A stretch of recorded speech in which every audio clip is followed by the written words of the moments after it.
Alors, je suis vraiment très, très heureuse d'introduire cet nouvel événement de l'Ors, abrité par Dior, par Isabelle Fadjanelli. Merci infiniment, Isabelle. Écoutez, non, je suis vraiment très contente qu'on ait pris alors cette initiative de travailler sur un sujet dont on sent bien qu'il est en train de monter en puissance, celui des récits, des nouveaux récits, et qui, au fond, proviennent d'une volonté que nous partageons tous, membres de la communauté de la RSE et du développement durable, qui est celle de mobiliser. Mobiliser pour transformer, mobiliser nos collaborateurs, mobiliser nos clients, mobiliser nos parties prenantes pour embarquer dans cette transition à la fois environnementale et sociale dont on a tant besoin. Et on a vu au cours des dernières années plusieurs types de récits que certains ont tenté de mobiliser. Alors il y a le récit catastrophiste. Dans 50 ans, ça sera de toute façon la fin du monde. On sera déjà à 4 degrés. Et voilà. Et donc si on ne fait rien, ça va être l'apocalypse. Donc le discours, le récit du négatif finalement, en tout cas de la projection un peu anxiogène dans le futur. Et puis, à l'opposé, on a vu aussi ressurgir, j'ai envie de dire, des récits super technologiques. Alors, vous savez, c'est la technologie qui va nous sauver. Et dans 40-50 ans, quel que soit l'impact du réchauffement climatique, voilà, on aura trouvé toutes les innovations qui vont nous permettre de nous sortir de là.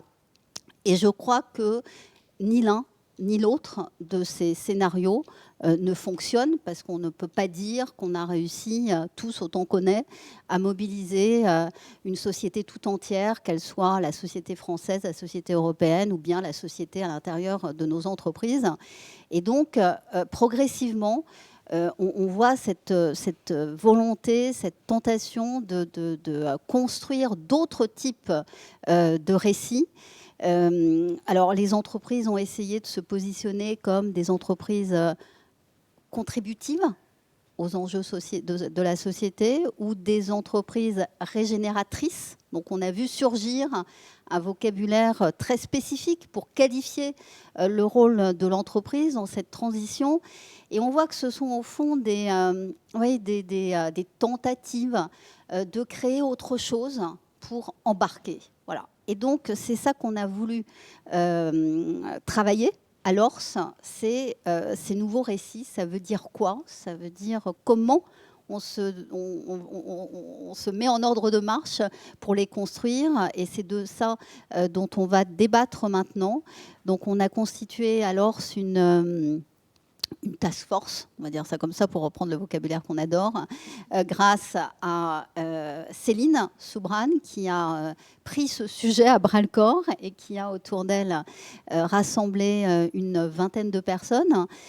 Tu vas présenter nos speakerines dans un instant. En tout cas, moi, je vous remercie infiniment d'avoir joué ce jeu de la co-construction sur un sujet qui n'était pas franchement facile, mais je crois aussi que c'est en joignant les forces de chacun qu'on va arriver à faire peut-être à construire ensemble le vrai récit qui va mobiliser tout le monde. Donc on va en débattre maintenant grâce à Céline. Et puis voilà, je vous retrouverai tout à l'heure pour vous dire quelques petits mots de conclusion. Merci infiniment Céline d'introduire et d'animer cette table ronde. Merci de Hélène. Attention. Et puis on te retrouve effectivement pour la conclusion. Effectivement, alors l'Ors, le conseil d'administration, les administrateurs de l'Ors ont décidé de nous faire confiance pour lancer ce chantier autour des nouveaux récits. Alors on est très heureux d'être ici ce matin parce que c'est à la fois un point d'aboutissement et puis j'espère de commencement aussi. Parce que tout de suite, je le dis en préambule, on n'a pas eu on essaye de donner un premier décryptage du sujet. Après, on est conscient qu'il est vaste et qu'il y a des dimensions qu'on n'a forcément pas couvert. Juste pour vous raconter un tout petit peu l'histoire de cette petite aventure. Donc, au mois de mars, le conseil d'administration nous donne son feu vert. Et on a fait un appel à volontaires avec Géraldine, l'administratrice déléguée de l'Ors, qui a appelé des volontaires. Et effectivement, on a constitué un groupe d'une vingtaine d'entreprises et d'organisations que je vais citer rapidement. Il y avait l'ADEME, l'AFD, le Rameau, la Société Générale, EDF, KPMG, LVMH, Le Figaro. Et puis, pour restituer un petit peu nos réflexions ce matin et lancer le guide, forcément, on ne pouvait pas refaire le groupe de travail avec la vingtaine de contributeurs, mais donc on a choisi ce matin d'avoir avec nous donc Isabelle Fiageleni, qui nous reçoit superbement ce matin, voilà, qui est la directrice de la responsabilité sociale de la maison Dior, Christian Dior Couture. On a Chantal Joalamarle, qui est directrice déléguée de l'innovation au Lab Impact SNCF. Et puis Claudia Ambroisi, qui est directrice des projets sociétaux chez Vivendi. Voilà. Donc pour vous présenter nos intervenantes, on a commencé ce chantier en faisant la fresque des nouveaux récits, je tiens à le préciser, puisque c'est aussi une référence. Et l'équipe de l'ORS avait organisé ça. On est un certain nombre à s'être prêté au jeu, avec Thierry Léonardi aussi qui nous a accompagnés tout au long des sessions. Et donc les sessions se sont tenues de fin mai à mi-juillet, 6 sessions quand même, c'était prenant, de 2h30, avec Thierry Léonardi, donc, qui est consultant RSE, qui a eu des fonctions à l'Opéra de Lyon. Pardon. Et voilà, donc ça nous a permis effectivement de construire ensemble, vraiment, comme le disait Hélène, d'avoir ce travail de co-construction. Et donc, on va essayer de vous restituer maintenant.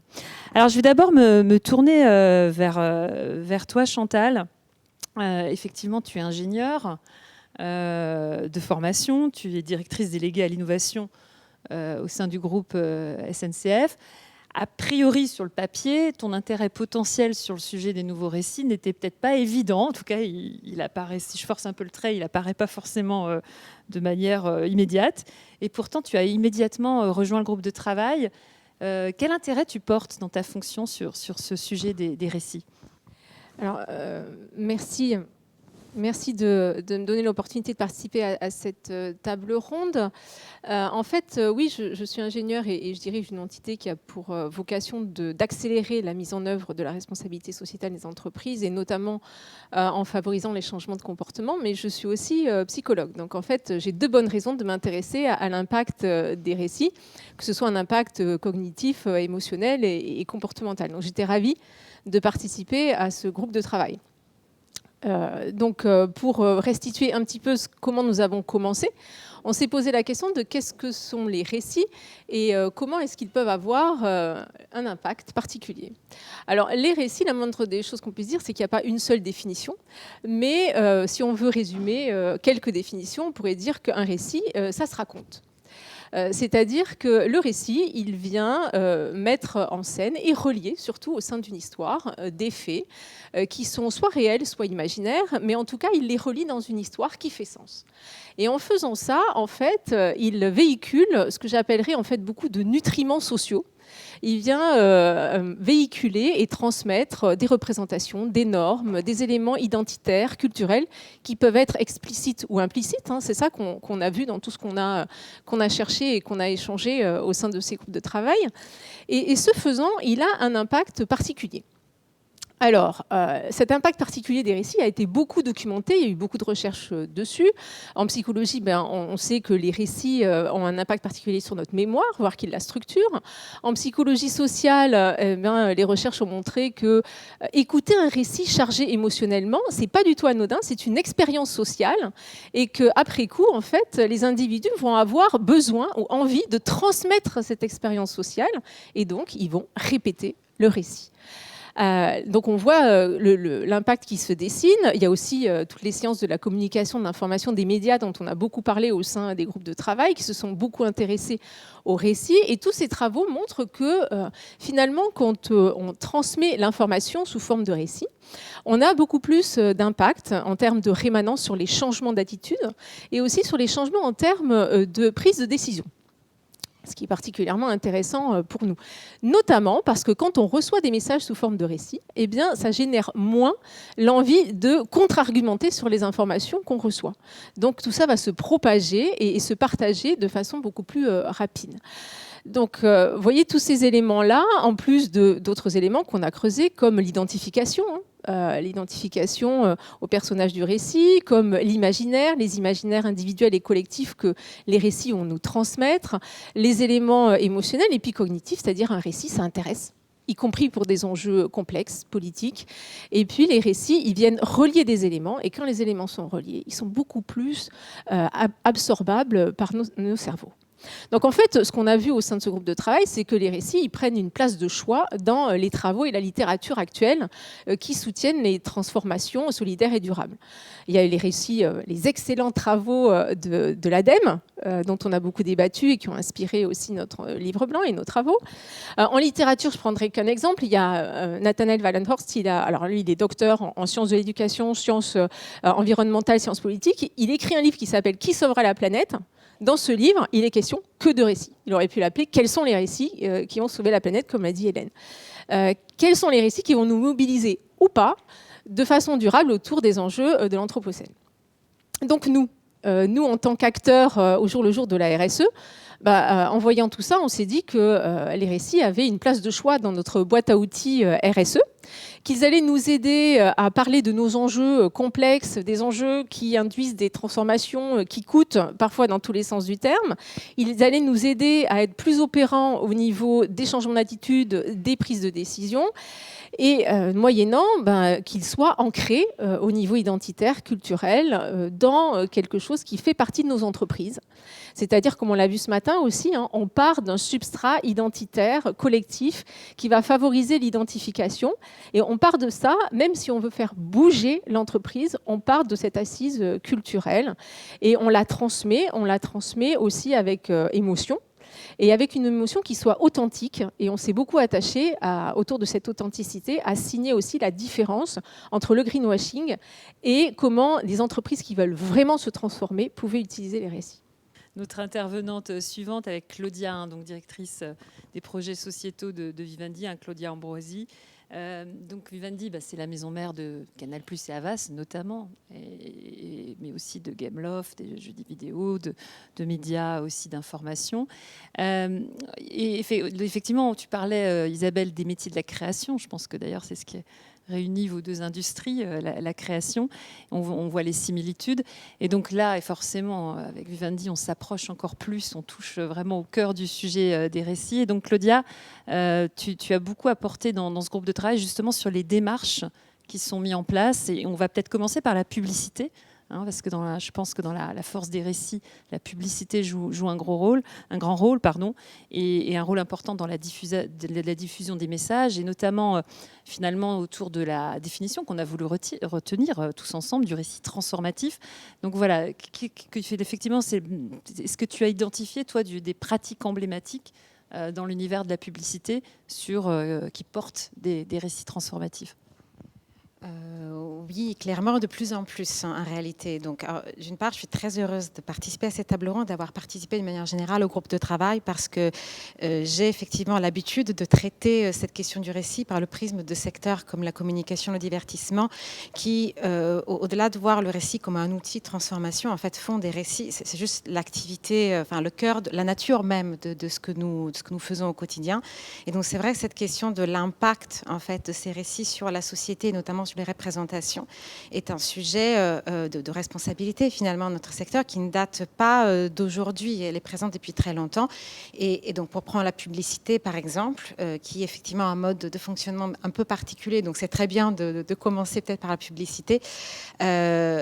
Effectivement, sa capacité, sa force de frappe, sa capacité à influencer les comportements, à créer le désir finalement, c'est vrai que c'est une force qui est reconnue depuis très longtemps. La preuve, c'est aussi la raison pour laquelle le message publicitaire et les pratiques publicitaires sont aussi encadrées par des pratiques d'autorégulation de la profession, ou même désormais aussi des démarches réglementaires qui ne datent pas d'aujourd'hui. Ça existe depuis quelques temps déjà. Mais c'est vrai que je remarque une vraie accélération de la prise de conscience de la profession sur le rôle essentiel en fait que les messages de la communication et publicitaire en particulier peuvent avoir pour accompagner ces changements dans les modes de vie, dans les comportements, et du coup inclure les changements des annonceurs, pour le coup, de leurs activités. Alors, de pratiques, il y en a, donc véritablement de démarches concrètes, il y en a beaucoup, il y en a de plus en plus. Je pense par exemple chez Havas à la formalisation de certains engagements dans les contrats climat, la formation des équipes créatives qui s'est vraiment accélérée parce que c'est vraiment les équipes qui sont en première ligne dans la création des messages et l'accompagnement des clients, jusqu'à la création d'outils pour mesurer. Alors là, c'est encore plus un challenge, essayer de mesurer l'impact que les campagnes publicitaires ont sur les représentations relatives à certains enjeux. Je pense notamment à un outil qui s'appelle Impact Score qui a été conçu par Havas Paris.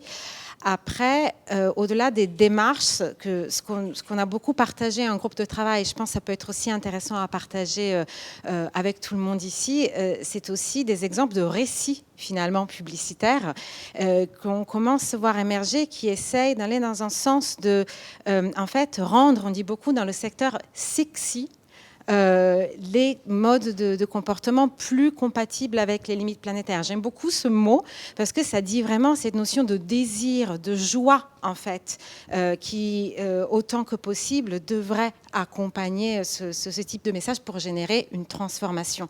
Et donc on a beaucoup évoqué la campagne, peut-être, enfin sans doute même, vous l'avez vu, la campagne du dévendeur qui a été lancée il y a une petite année, tout juste avant le Black Friday l'année dernière par l'ADEME et le ministère de la Transition écologique, réalisé donc par Havas Paris, qui met en scène ce dévendeur qui s'approche de consommateurs qui sont là sur le point de faire un achat et qui en fait les invite à s'interroger sur leurs réels besoins de cet achat et les invite aussi à considérer des alternatives à l'achat neuf.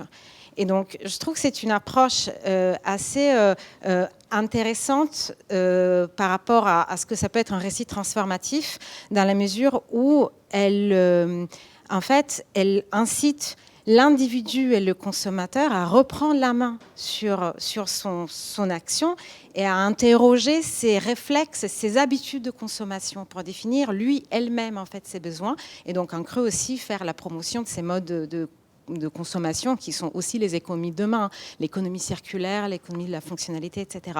Alors c'est une campagne qui a fait beaucoup parler.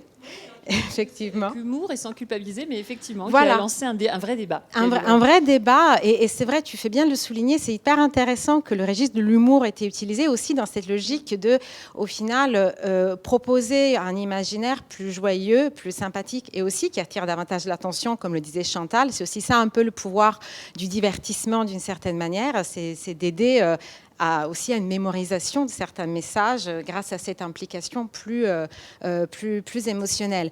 Mais au final, c'est un exemple que je trouve assez intéressant aussi parce que ça montre peut-être à quel point, tu parlais Chantal de greenwashing, etc., à quel point, certes, raconter la transformation et la transition écologique n'est pas chose sans doute facile et simple, mais que c'est nécessaire. Et en tout cas, c'est ce qu'ont dit les personnes qui ont vu cette campagne et qui, à 80%, en fait, c'était dans les interviews post-diffusion, ont dit que c'était une campagne nécessaire. Donc, je trouve que c'est un constat assez intéressant aussi à partager sur le besoin, en fait, de ce type de communication qui est aussi exprimé, en fait, par nos publics. Effectivement. Donc, on ne pourra pas, effectivement, réussir la transition et sur ces récits transformatifs sans la publicité qui est un vecteur puissant. On va rester avec toi. Alors Vivendi, c'est aussi Canal+, un géant européen du cinéma, de la production audiovisuelle. On a Marine aussi qui est avec nous aujourd'hui, qui est la responsable RSE de Canal+. Et je voudrais qu'on s'arrête aussi. On a beaucoup parlé du rôle du cinéma et des séries dans l'impact qu'elles ont auprès du grand public. Et là, je voudrais que tu nous parles des pratiques emblématiques que vous avez développées avec Marine et plusieurs équipes sur l'écran d'après. Est-ce que tu peux nous en parler un petit peu, nous en dire quelques mots ? Oui, alors l'écran d'après, en fait, est un mouvement qui réunit une centaine de professionnels de l'audiovisuel et du cinéma français, a été initié par une entreprise spécialisée dans la mise en récit des enjeux de transition qui s'appelle Spark News. Et en fait, nous nous sommes réunis pour essayer de trouver des manières de raconter des sociétés plus durables et plus inclusives dans les récits de fiction spécifiquement, donc dans les films, les séries, les programmes de divertissement. Et pourquoi ? Parce qu'en fait, comme on les appelle chez Vivendi, les contenus, les messages impact, on s'est rendu compte que jusqu'à présent, ils ont été majoritairement portés par les documentaires. Donc par des récits qui font un petit peu plus davantage appel au rationnel, à la transmission d'informations, même s'ils peuvent être bien évidemment scénarisés d'une certaine manière. Et en fait, on connaît, Chantal a très bien illustré du coup ce pouvoir de quand on est en fait embarqué dans une histoire de fiction, dans laquelle, lorsqu'on a finalement cette magie presque de quand on nous raconte une histoire, c'est la suspension de l'incrédulité. On adhère en fait à ce qu'on voit, on croit que c'est possible et on empathise avec les personnages. Donc c'est un pouvoir, le film et les séries, qui est un pouvoir énorme, et on essayait de trouver des manières pour en fait aborder les enjeux de la transition écologique dans ces récits qui sont aussi des récits plus populaires, hein, ils touchent davantage de personnes que les documentaires, sans forcément que ces enjeux soient le thème principal du récit, parce qu'on s'est dit que ça pouvait aussi avoir un impact de les distiller de manière un petit peu plus indirecte dans les décors et dans les personnages. Et donc, avec ce mouvement de l'écran d'après, on a créé un guide qui s'appelle le guide de l'écran d'après, qui est en fait une série de questions dans lesquelles on invite les populations créatives, les créatifs et les créatives, pour le coup, notamment des métiers du scénario, de la production, de la diffusion et distribution, en fait, à s'interroger sur la possibilité et la pertinence d'insérer des éléments et des représentations d'une société plus durable et plus inclusive dans leur récit. Je dis bien la possibilité parce que ce qui nous a convaincus en fait dans cette démarche et qui nous a fait participer Canal Vivendi comme membre fondateur, c'est qu'en fait c'est une grille de questions qui n'impose pas de réponses bonnes ou mauvaises. Ce n'est pas une logique de quota ou de cocher des cases, mais c'est vraiment plutôt une proposition qui est faite aux créatifs de interroger un peu leur automatisme d'écriture, de garder du coup leur liberté créative qui est un peu... voilà, exactement, c'est hyper important dans le secteur culturel, effectivement, c'est une pierre angulaire qui en fait est un gage de pluralité et de diversité. Donc comment faire pour embarquer les créatifs dans ces histoires, c'est en fait leur montrer qu'en interrogeant la manière dont les récits ont toujours été écrits d'une certaine manière, en tout cas très souvent, il y a aussi des opportunités créatives à les renouveler en insérant ces éléments, et que donc au final ça aboutit à des meilleures histoires, des histoires plus riches, des histoires plus pluriel et qui rassemble aussi davantage au public. Donc c'est un guide qui est disponible en open source. D'ailleurs, on a vraiment voulu avec Canal, on a beaucoup œuvré aussi à qu'il circule dans la profession. En tout cas, avec Anna Marche. Exactement, mais également la DG de Studio Canal. Donc on a soutenu des présentations de ce guide dans des festivals dont le groupe est partenaire, et la démarche a fait des émules parce qu'elle était aussi déclinée dans le jeu vidéo, qui est un autre grand secteur dont on n'aura peut-être pas trop le temps de parler. On n'en a pas beaucoup parlé, mais en tout cas, on a évoqué que l'écran d'après, on n'a pas pu aborder tous les secteurs de l'information et du divertissement, mais en tout cas, on sait que l'écran d'après est aussi appliqué au domaine du jeu vidéo au sein notamment du groupe Vivendi. Exactement, avec exactement la même démarche. Exactement. Merci Claudia. Alors je vais revenir auprès d'Isabelle, effectivement. Alors c'est un peu la limite qu'évoquait Claudia. J'imagine que c'est la même chose à la maison Christian Dior. C'est la limite aussi, c'est la liberté de la création, mais en même temps c'est le potentiel, parce que c'est aux créateurs aussi de s'approprier et éventuellement d'avoir un acte pour diffuser certains messages. Tu l'as évoqué tout à l'heure. Là, je voudrais plus revenir à ton rôle à toi, de directrice de la responsabilité sociale de maison Christian Dior Couture. Finalement, toi, qu'est-ce que tu peux aussi à ton niveau, au-delà de ce que font tes créateurs, à ton niveau, qu'est-ce que tu peux faire aussi pour impulser des récits transformatifs ?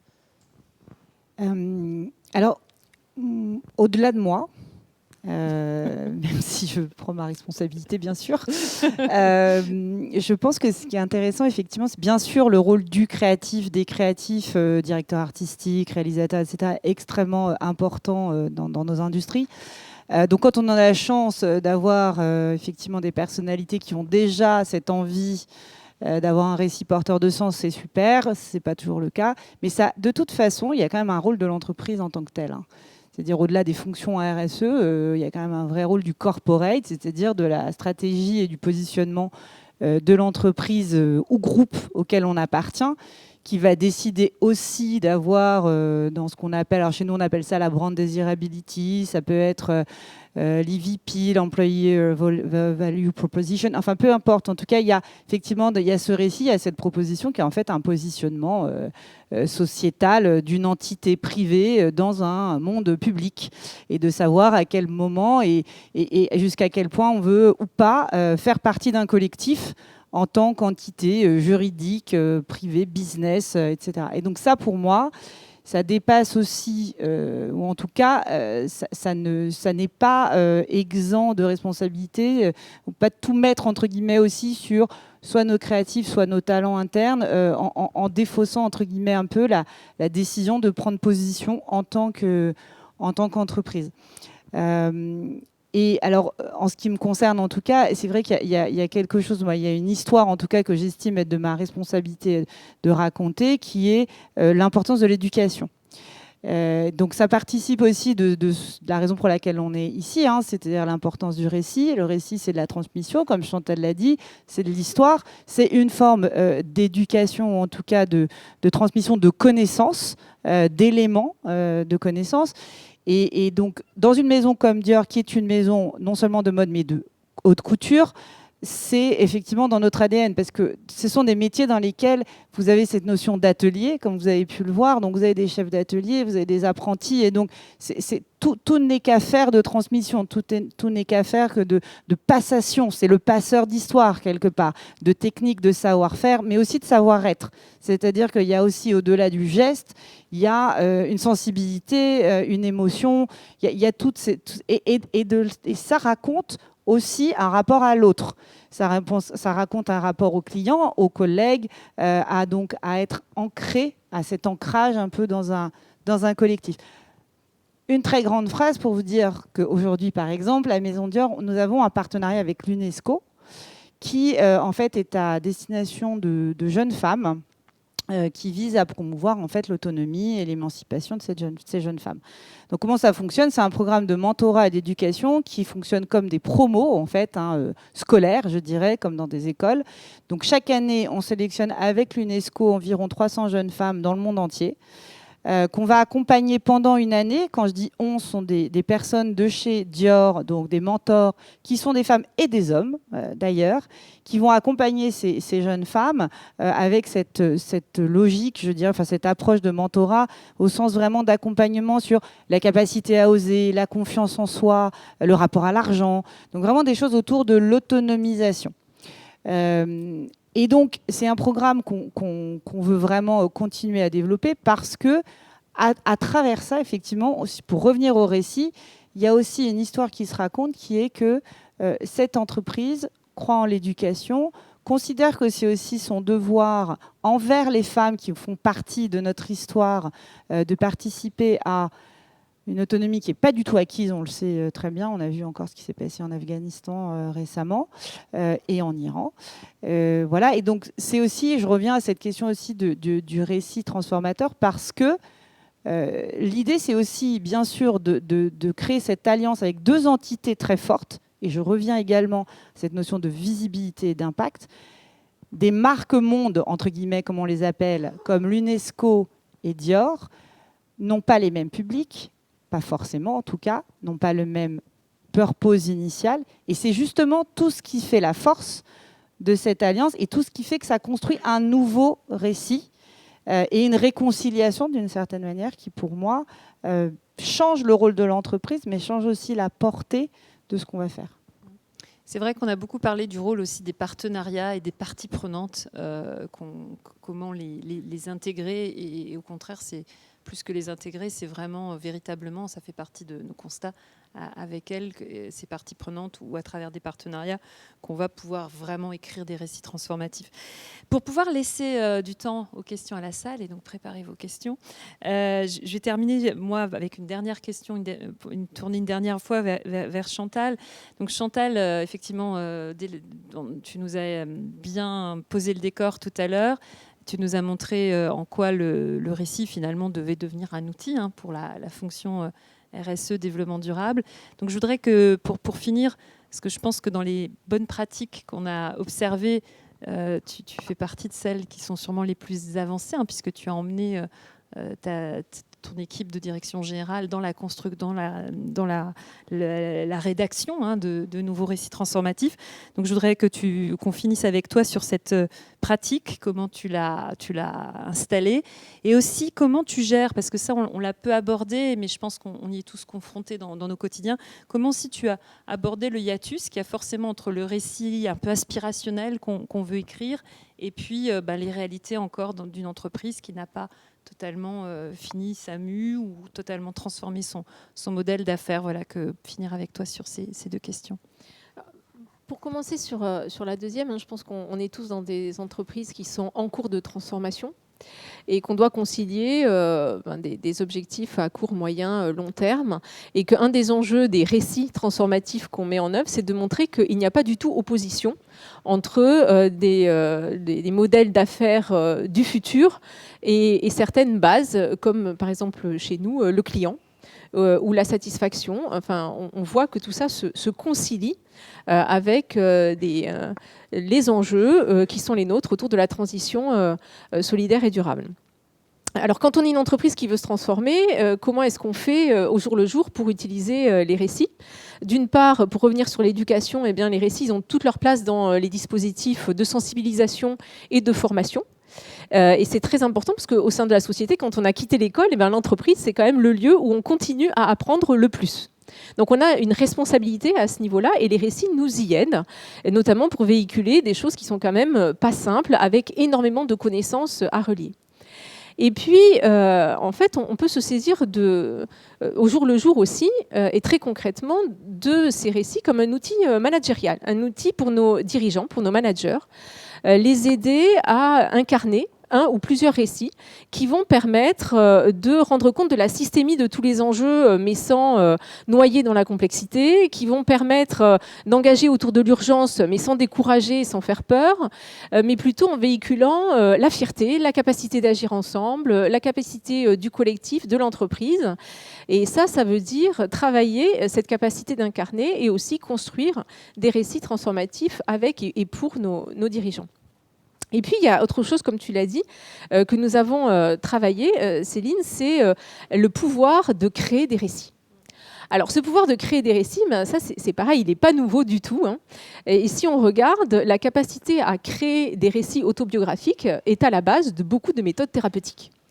Et notamment, on sait maintenant que la capacité à construire un récit pour quelqu'un qui a vécu un événement traumatique, qu'est-ce qui s'est passé, qu'est-ce que j'ai ressenti, quel sens ça a pour moi, c'est décisif dans la résilience post-traumatique.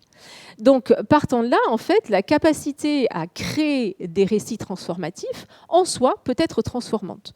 C'est ce que j'ai appelé le côté performatif de cette création de récit. Qu'est-ce que ça veut dire ? Ça veut dire que les équipes, en créant un récit qui porte la transformation, il va se produire ce dont parle le récit, c'est-à-dire elles vont se transformer. Donc ça, on l'a expérimenté à peu près sur 200 personnes. Alors comment on fait ? C'est pas rien, 200 cadres dirigeants quand même. C'est pas rien, moi je souligne. Il n'y avait pas que des cadres dirigeants, mais il y avait des cadres. Enfin, c'était tout des cadres et des gens impliqués plus ou moins dans la RSE. Et on sait que finalement, ces récits-là, ils sont aussi très importants pour les gens qui portent la RSE parce que ce sont des gens très engagés mais aussi très exposés. Donc, on les a fait travailler autour d'ateliers qui sont pas longs du tout d'ailleurs, ce sont des ateliers intenses mais courts, sur créer leur propre récit de transformation. Comment eux, ils allaient engager des actions, quelles alliances ils allaient faire avec leurs parties prenantes d'aujourd'hui, de demain, pour atteindre des objectifs à court, moyen, long terme, pour s'inscrire dans une stratégie de transformation. Alors là, on mobilise une méthode qui est celle de design fiction. On mobilise aussi des techniques d'appropriation de tous les obstacles qui peuvent surgir devant la transformation RSE, mais aussi des compétences, des leviers qui permettent d'aller au-delà de ces obstacles. Et puis, on va mobiliser aussi les dimensions du récit, c'est-à-dire l'immersion. L'immersion dans des situations très concrètes, au plus près de situations réelles pour que l'identification soit vraiment la plus puissante possible. Et puis l'imaginaire, bien sûr, et le défi. Alors par exemple, pour nos équipes, c'était le défi, c'est multiplier par 2 la part du ferroviaire au niveau voyageurs et fret d'ici 2040. Mais ça s'adapte à toutes les équipes. Et quand on les a fait travailler là-dessus, pour que la portée transformative soit la plus grande possible, eh bien, les récits, une fois constitués, ils sont restitués de façon scénarisée par les équipes. Et ça donne lieu aussi à l'obtention de prix qui sont décernés par les équipes elles-mêmes et qui vont venir reconnaître à la fois le contenu du récit, mais aussi la créativité, l'audace dont il faut être capable pour créer un récit et la construction collective. Et là, on s'aperçoit que, outre la création d'un récit qui peut accompagner les équipes dans la durée, eh bien, il y a une véritable création de prise de conscience. Prise de conscience du chemin à parcourir, prise de conscience de ce qu'il va falloir travailler ensemble, traverser ensemble, mais aussi de toutes les compétences qui sont là, disponibles et qui sont parfois révélées par la création de récits autour des équipes et qui leur montrent combien ça libère de l'énergie constructive, positive, alors même qu'on entend quand même de travailler des enjeux qui sont à la fois complexes et parfois difficiles. Donc effectivement, tu as fait du récit un outil de transformation interne, voilà. Et surtout tu transmets cette capacité à d'autres entreprises que tu peux recevoir. J'en profite pour le mentionner. Merci. Dans votre Innovation Lab de la SNCF. Donc ça, c'est intéressant pour nous tous oui, de connaître cette opportunité. Merci. Et en fait, transformer les équipes, j'insiste sur le fait que c'est vraiment plaisant de voir cette énergie positive qui est libérée dans ce genre de création de récits. Et c'est là que finalement, les récits qui soutiennent la vie en société depuis des millénaires, on voit comment c'est important, nous, de nous en saisir au moment où finalement cette capacité de vivre en société, eh ben, elle peut être malmenée. Et dans ces groupes de travail, on a vraiment cherché à la soutenir à travers les récits. Et bien voilà, vous allez retrouver toutes ces bonnes pratiques dans notre guide, donc des nouveaux récits Pourquoi faire. On donne beaucoup de clés, de ressources. Je vais laisser un petit moment aux questions de la salle. J'espère que vous en avez pour nos intervenantes. Donc Muriel Barnéou, j'ai rejoint l'équipe, le COMEX d'Emeis. Qui c'est ce qu'est Emeis ? Merci. Quand on pense à ce que ça coûte de changer de marque. On n'a pas encore le récit. Emeis, c'est l'ancien nom de Orpea. Oui, donc j'ai rejoint le COMEX d'Emeis il y a 1 an avec une grande question sur le récit. Alors moi, je me situerais plutôt du côté d'une cible externe à l'entreprise dans ma question. Est-ce que vous avez réfléchi, est-ce que vous avez des choses à nous partager sur ce qui est de l'articulation du message et du messager? Parce qu'il me semble que dans le récit, la question de qui aimer est quelque chose qui est assez fondamental dans l'authenticité. C'est-à-dire que je ne suis pas surprise, pour le faire très simple, Chantal, que SNCF cherche un récit sur le fret ferroviaire. Mais je ne suis pas certaine que ce soit toujours le meilleur messager. Enfin, c'est un avis, bien sûr, c'est pour le débat, pour parler de la question du fret ferroviaire. Et en tout cas, parfois, un récit, à mon sens, doit faire l'objet d'un messager et d'un choix de messager particulier qui n'est pas forcément celui de l'entreprise qui porte le récit. Vous me suivez ? Est-ce que c'est quelque chose sur lequel vous avez à partager ? Je vais démarrer, puis vous verrez si vous avez des... Alors, une fois de plus, on n'a pas tout couvert dans nos travaux. Ce qu'on peut vous dire, c'est qu'on s'est beaucoup posé déjà la question du rôle de la direction générale sur la diffusion du récit. Et on s'est dit, en termes de cohérence et de portée du récit, en tout cas du récit sur l'entreprise, il est important déjà que la direction générale s'en empare. Et c'est là qu'on rejoint aussi l'expérience. Il y a des comités de direction, effectivement, qui font eux-mêmes l'exercice de rédiger ce nouveau récit plus prospectif sur ce que serait leur entreprise demain, sur l'évolution du modèle d'affaires. Donc ça, et on s'est aussi beaucoup On a beaucoup partagé aussi sur la cohérence à tous les niveaux de l'entreprise. C'est-à-dire qu'effectivement, surtout dans l'ère un peu du soupçon, les risques de greenwashing, on a aussi parlé du greenwashing, il faut qu'il y ait une cohérence à tous les étages et dans toutes les catégories de messages, internes, externes, relations avec les journalistes, publicité. Voilà, on a beaucoup parlé de ça. Après, ce que je trouve intéressant dans ce que vous apportez, c'est de dire oui, le messager peut être aussi extérieur à l'entreprise, et ça c'est intéressant. Alors, on repart de la presse là, parce que souvent le messager extérieur, c'est ce que vont dire les médias sur nos entreprises, donc ça c'est important, et c'est un sujet qu'on a peu couvert là, pour être franc, et une fois de plus, on se dit il y a plein d'autres champs, mais voilà, je ne sais pas si nos autres intervenantes veulent réagir là-dessus. Moi, j'avais juste 2 éléments pour répondre à votre question, mais sans y répondre. C'est qu'en fait, ce qui marche bien quand on délivre un récit, outre l'émotion dans son authenticité, et ça c'est important, c'est l'exemplarité. Donc la personne qui délivre le récit, elle doit être alignée, cohérente avec le contenu du récit. Et puis, il y a aussi la ressemblance, ce qu'on appelle la vicariance. Plus la personne me ressemble, et plus je vais pouvoir me dire « Ah, bah si elle pense que c'est bien », pour elle, alors c'est bien pour moi. Donc il y a ça aussi dans le choix. Et puis, ça rejoint la notion des médias, c'est la question de la science, c'est-à-dire qu'est-ce qui autour de moi ressort le plus? Qui est-ce que j'entends le plus? Alors bien sûr qu'il y a les médias, on pense à eux tout le temps, mais quand on parle des parties prenantes pour un message particulier, comme le fret, pour les entreprises, je ne suis pas sûre que ce soit les médias, par exemple, qui vont les faire switcher pour aller sur le rail. Non, c'est peut-être l'entreprise d'à côté qui a le même cœur de métier, mais qui, elle, a fait le pas. Voilà.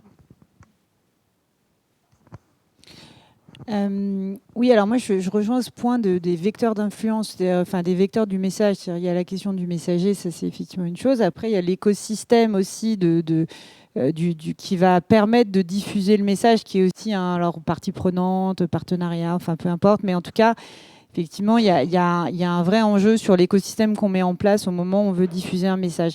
Je reviendrai juste sur une chose, sur la question de la cohérence entre messager et message. Oui, bien sûr. 150 000%.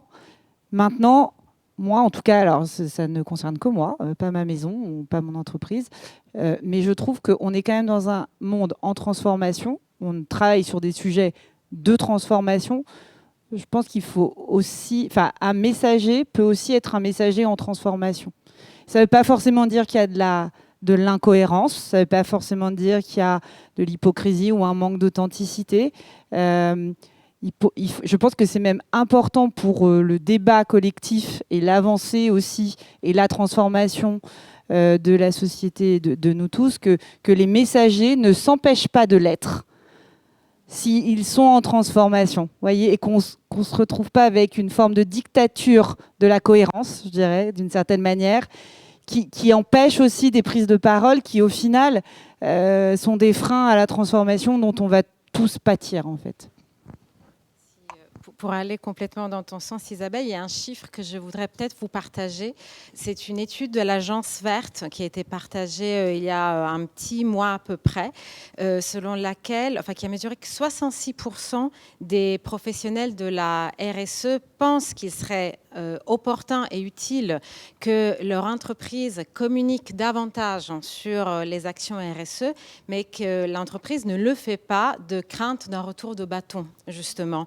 Donc c'est le phénomène du greenwashing qu'on a également un peu pointé dans notre groupe de travail, qui est un peu le pendant en quelque sorte du greenwashing. Donc c'est toute la difficulté, en tout cas aussi le challenge d'aarriver à trouver de naviguer cette ligne de crête entre avoir cette communication authentique et fondée effectivement par des preuves, sans tomber dans les travers de ce greenwashing qui est au final tout aussi nuisible pour la transformation, parce qu'on a besoin effectivement d'exemples, même comme tout le monde est en transformation finalement. Donc je rejoins tout à fait cette crainte de dictature de la cohérence qui au final empêcherait d'avancer.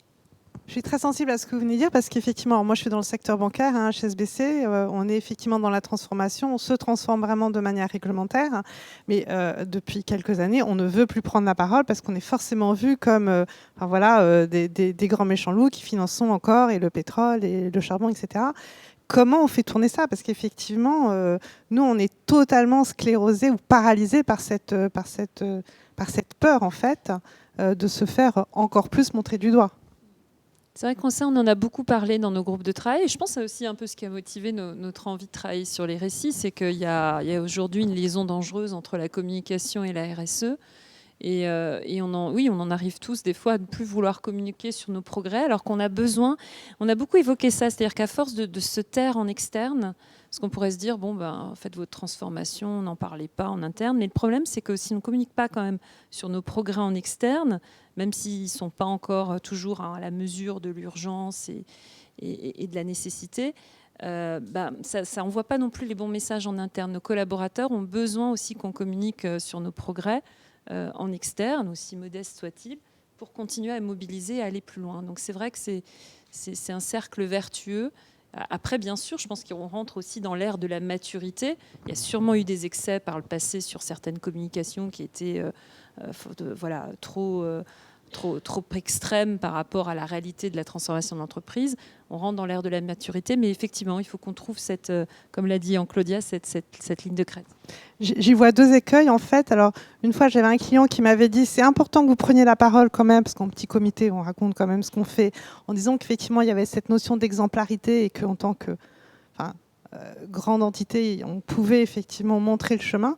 Et à contrario, ce qui me semble dangereux aujourd'hui, c'est que on sait quand même très bien que dans nos directions générales, on est parti dans un sens, on peut quand même reculer sur un certain nombre de sujets, et que le fait de moins en moins s'exposer publiquement, finalement, je trouve, permet ou facilite des reculades.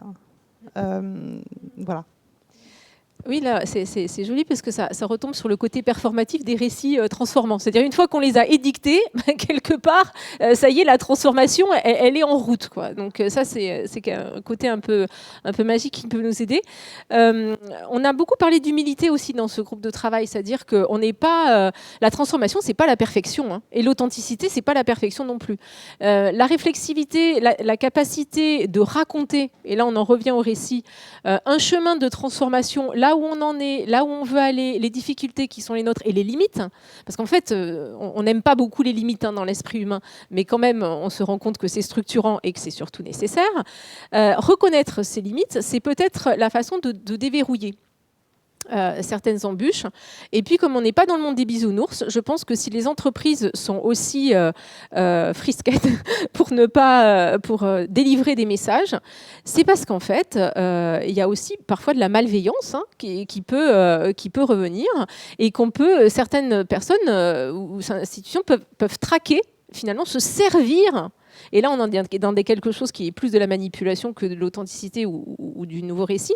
Et se dire, on va partir de là pour décrédibiliser une transformation effective, cohérente et constructive. Donc je pense qu'on est tous dans un monde qui n'est pas celui des bisounours et qu'on se sert des armes qui sont les nôtres avec circonspection et clairvoyance. C'est aussi pour ça qu'on est modeste. Aurore Daumont, groupe Figaro. Moi, j'ai une petite question. En fait, je crois qu'aujourd'hui, les entreprises, elles n'ont plus tellement le choix. Elles doivent prendre la parole sur leurs engagements. D'abord parce que les publics attendent ça d'elles. Il y a beaucoup d'études, notamment, je pense aux études d'Avas, qui sont très bien là-dessus, qui expliquent qu'aujourd'hui, on attend des entreprises qu'elles changent le monde. Parce qu'on a moins confiance dans les États, donc on a besoin de ce tiers de confiance qui doit agir pour nous. Et à ce titre, elles le font. Je trouve que les engagements sont remarquables. Vous le disiez, la RSE, c'est un chemin de progrès. Personne n'est... Enfin, il n'y a pas de début, il n'y a pas de fin, d'ailleurs. Et donc, les médias sont de plus en plus sollicités pour créer pour les entreprises ces nouveaux imaginaires.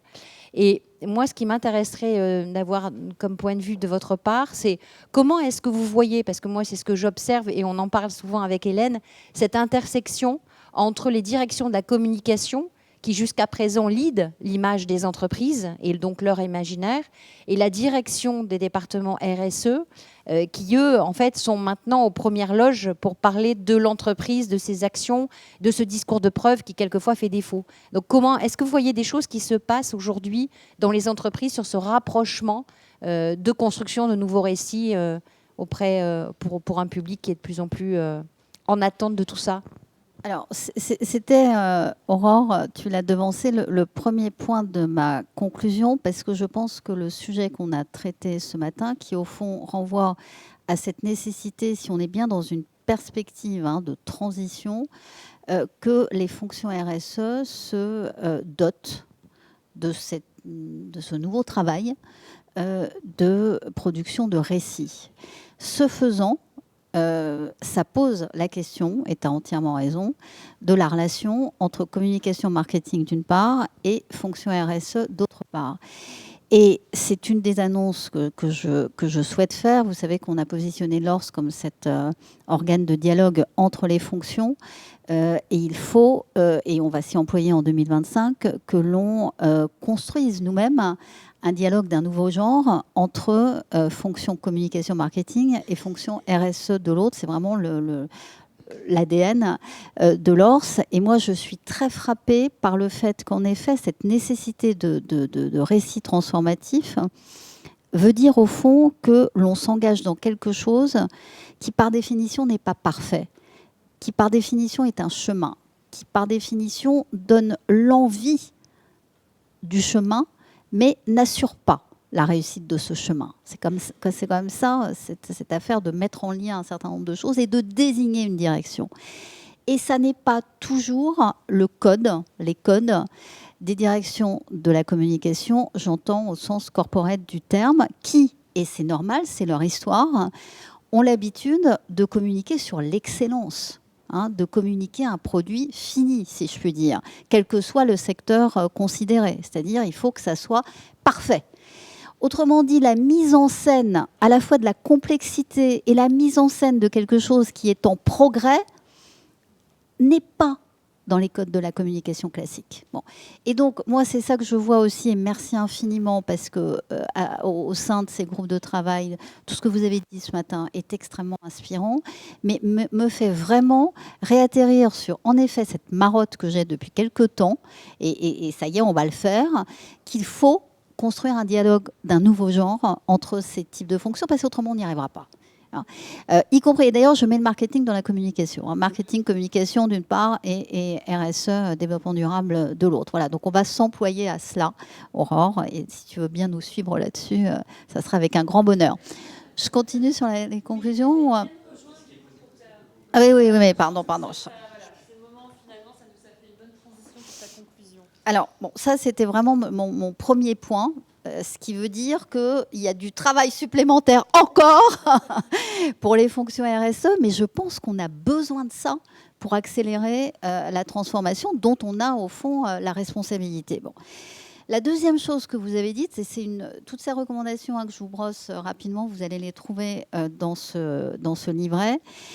Mais la deuxième chose qui nous importe aussi de mettre devant votre sagacité, c'est que ce récit transformatif, par définition, il doit bousculer les codes. Vous l'avez dit tout à l'heure, on a besoin d'authenticité, on a besoin de cohérence, mais on a besoin aussi de disruption. Parce qu'on ne sait pas ce dont sera fait le futur. Donc avoir cette audace d'embarquer vers quelque chose que l'on construit d'une certaine manière, j'y reviendrai après, nécessite d'avoir du courage. D'avoir du courage et donc de sortir de certains codes des récits corporate habituels. D'ailleurs, entre nous soit dit, le récit national, c'est la même chose. On a du mal à avoir un récit national disruptif pour embarquer une société tout entière. Donc il ne faut pas qu'on reproduise ce type de difficultés à l'intérieur des entreprises, mais au fond, qu'on ait ce luxe, pour reprendre, Isabelle, ton sujet, d'être disruptif. Voilà.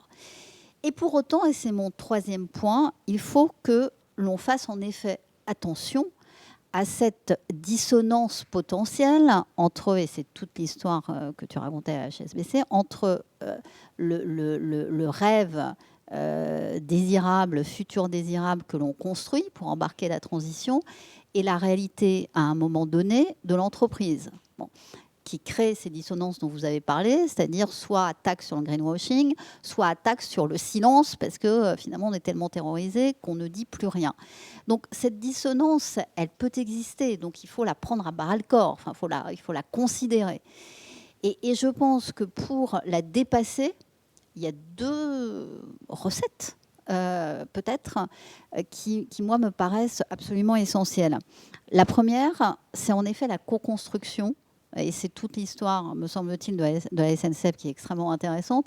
C'est la co-construction avec une direction générale, avec des COMEX, etc. C'est-à-dire, au fond, cette capacité que nous avons tous à co-construire le dialogue avec eux, et donc le récit, ce qui permettrait de faire ce lien avec le passé, l'histoire patrimoniale, quelle que soit d'ailleurs l'entreprise considérée.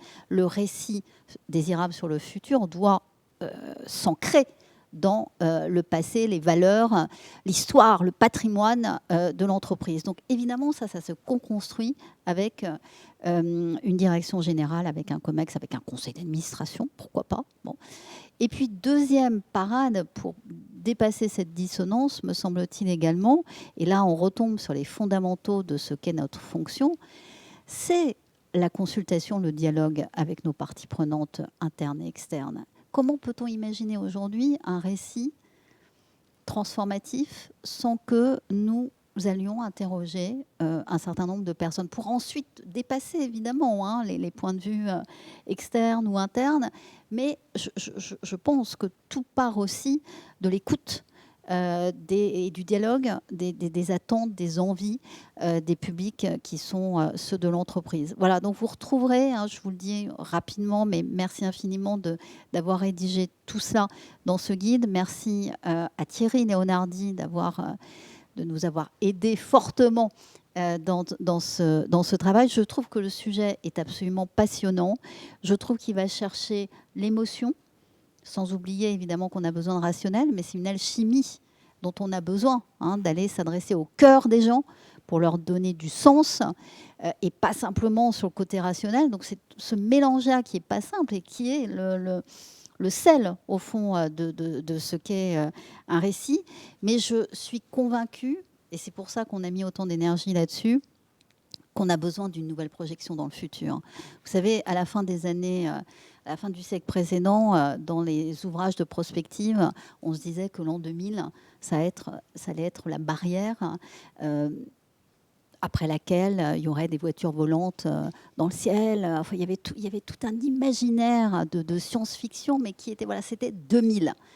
Et là, on a du mal à se projeter vers quelque chose, à se projeter dans un futur, non pas désirable, mais en tout cas un futur qui ait du sens. On n'a plus de date, on n'a pas en effet d'émetteur. Et donc, c'est ça qu'il faut qu'on réinvente. Comment on embarque vers quelque chose que l'on pourrait collectivement dessiner, qui donne envie. Voilà, c'est vraiment tout notre sujet. Donc, merci infiniment, mesdames, merci infiniment, monsieur, et merci à vous tous de votre attention ce matin et participation.